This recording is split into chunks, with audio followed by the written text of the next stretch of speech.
आज का जो हमारा टॉपिक है थोड़ा सा पॉलिटी, कॉन्स्टिट्यूशन और गवर्नेंस से रिलेटेड नहीं है।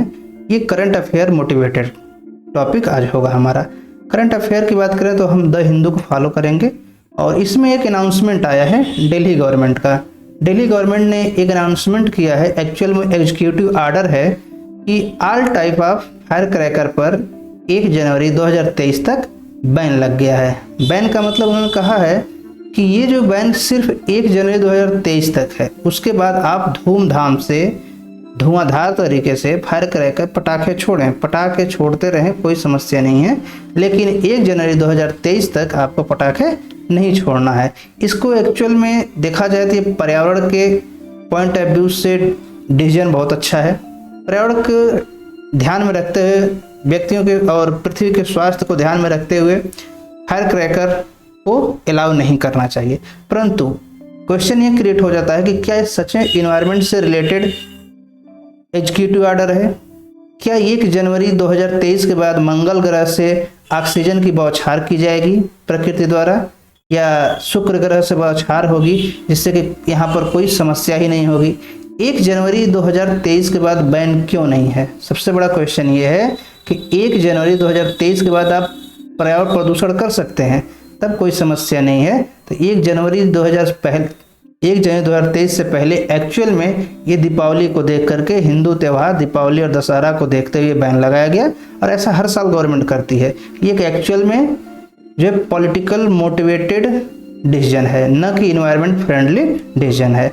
आगे उसमें कहा गया है, जो आर्डर है गवर्नमेंट का, कि दिल्ली गवर्नमेंट ने सभी टाइप के पटाखों पर बैन लगाया है। साथ ही साथ उनका प्रोडक्शन, सेल और यूज, मतलब न तो प्रोडक्शन दिल्ली में होगा, न बिक्री होगी और न यूज होगा। साथ साथ उन्होंने कहा कि जो इंक्लूडिंग ग्रीन पटाखे, तो ग्रीन क्रैकर जो हैं उनकी भी सेल, प्रोडक्शन और यूज नहीं किया जा सकता है। तो जैसे कि कुछ साल पहले एक एनजीटी का भी आर्डर था कि इससे प्रदूषण को कम किया जाए, तो उस समय एक ऑप्शन लाया गया था कि ग्रीन क्रैकर यूज किए जाएं, तो ग्रीन क्रैकर को भी इसने क्या किया है, बैन कर दिया है।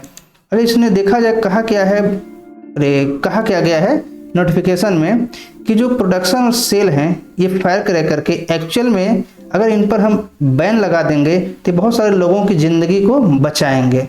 तो ज़िंदगी को अगर सुरक्षित रखना है तो ये हमें बैन करना चाहिए। और बैन पर इन्होंने सिर्फ इतना ही नहीं कहा, प्रोडक्शन, सेल और यूज तो दिल्ली में बंद है, साथ ही साथ उन्होंने कहा कि ऑनलाइन भी परचेज नहीं कर सकते हैं, क्योंकि इन्होंने कहा कि पिछले साल एक्चुअल में हुआ क्या था, बैन लगा दिया गया, लेकिन बहुत सारे लोग ऑनलाइन परचेज कर लिए थे और दिवाली के दिन खूब धूमधाम से पटाखे छोड़े। तो इन्होंने कहा है, आर्डर में कहा गया कि ऑनलाइन भी परचेज नहीं कर सकते हैं।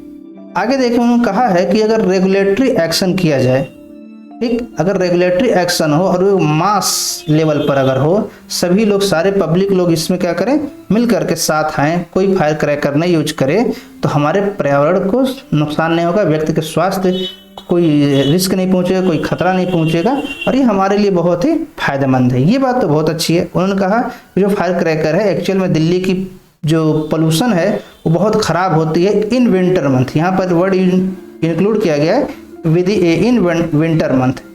तो हमारा क्वेश्चन है एक कि क्या विंटर 1 जनवरी 2023 के बाद खत्म हो जाएगा? क्या प्रदूषण 1 जनवरी 2023 के बाद नहीं होगा? क्या 1 जनवरी 2023 के बाद मंगल ग्रह से ऑक्सीजन की बौछार की जाएगी?